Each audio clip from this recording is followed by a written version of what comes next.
is a growing citizens movement demanding an explanation of chemtrails.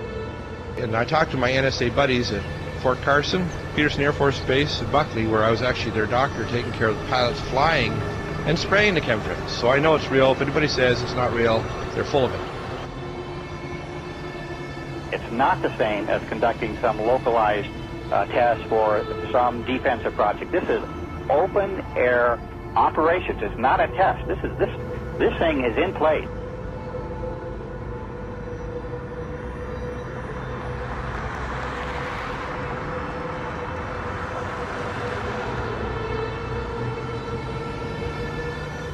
It didn't start till about 1996. Exactly.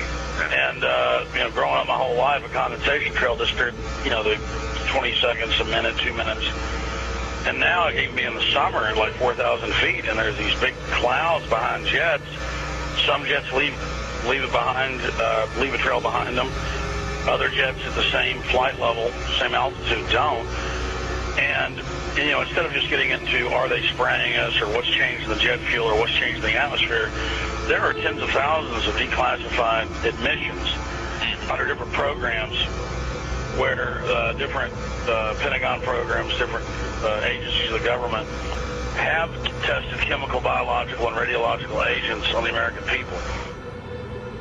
Talking about this a few years ago was extremely dangerous. Now that we have YouTube and more social networking devices, such as even Rupert's MySpace, this is really getting out in such a way that they can't control it. They must just be really, if you can use the expression, shitting themselves over this, because they can't control people now talking about the elephant in the room, what is so obvious to all of us.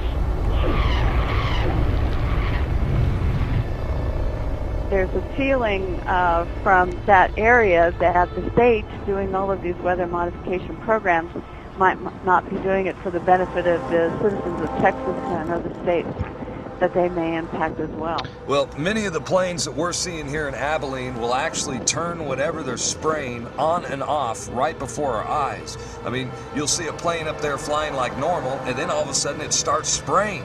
We've seen them fly off into the distance and then loop around and fly back again. These are not your typical planes with a preordained path destination from city to city. Someone needs to explain to me why do they stop traveling in one particular direction and then loop around and come back again. They perform this behavior so many times that we start seeing the tic-tac-toe grids in the sky. We're witnessing the giant X's.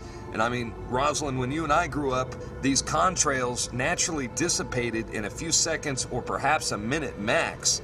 But these things expand, they grow bigger, and before you know it, the entire sky is overcast. That's correct. And they are there all day. They do lose the loop around our county and our state. We follow them at times with spotters in different areas, watching the planes loop, come back around. And we know from the FAA records that the jets from commercial airlines fly in straight lines.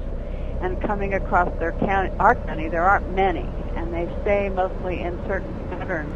The jets that we see leaving the persistent jet contrails move in directions that normal jets wouldn't fly because it would use too much fuel and put them off schedule. And the jets that we see here do loops. We've got pictures of them looping the same X's and crosshatches. But I believe that some of that, not only are they looking for keeping something in the air almost all the time, but we feel that some of the markings are to mark the start and stop areas for their programs so that they can watch their experiments either from satellite or the ground.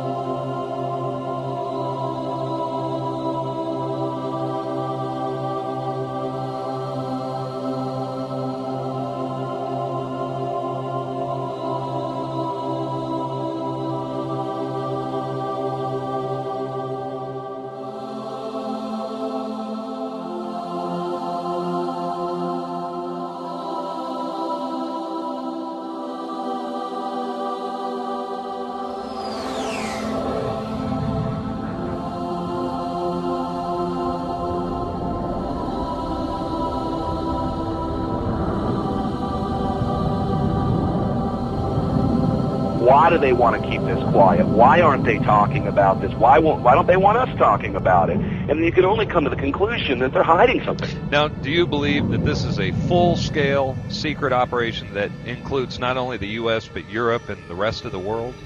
Well, that's apparent because you can see the pictures from all over the world, and I get them constantly. Some areas are worse than others. The excuse for this is, number one, weather modification, number two, to save us from global warming, and number three, to save us from the terrorists. A lot of these programs, of which there are many patterns and which has been designated as wake vortex simulation carried out by NASA Langley Research Center, many of these operations and the patents go on to explain how if there is a biological attack by terrorists at some point, that these exercises and practices will, in a sense, save us with the spider webbery that comes down from the aerosol spraying, potentially gathering the chemical mass spray that could be sprayed on any given population. The problem with that is the terrorists don't have the means to deliver this. They don't have the access to deliver this over the American populace per se.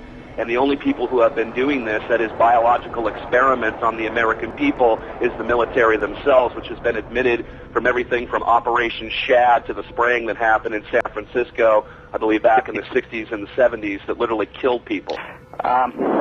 Again, I may not be able to ascribe intent, but what I can say is that it is expected that there will be increased mortality as well as the potential of a huge host of unknown pathogens that we are subject to, and this is not based on speculation. There's a whole arena of biological research that we haven't even begun to touch on. Could a strange substance found by a Southwest Arkansas man be part of a barium found in our sample? At a community in the San Bernardino Mountains has a real mystery on its hands. The official explanation here is that jet contrails are causing strange lines in the sky. What effects barium has on the body.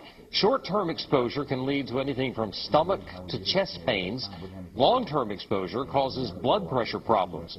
Ryan addressed concerns by chemtrail researchers that barium could be meant to wear down a person's immune system. You're talking about dominating our air supply without the human consent in a way that is difficult for many of us certainly to conceive, and certainly many of us refuse to accept it even in the light of sufficient and overwhelming evidence.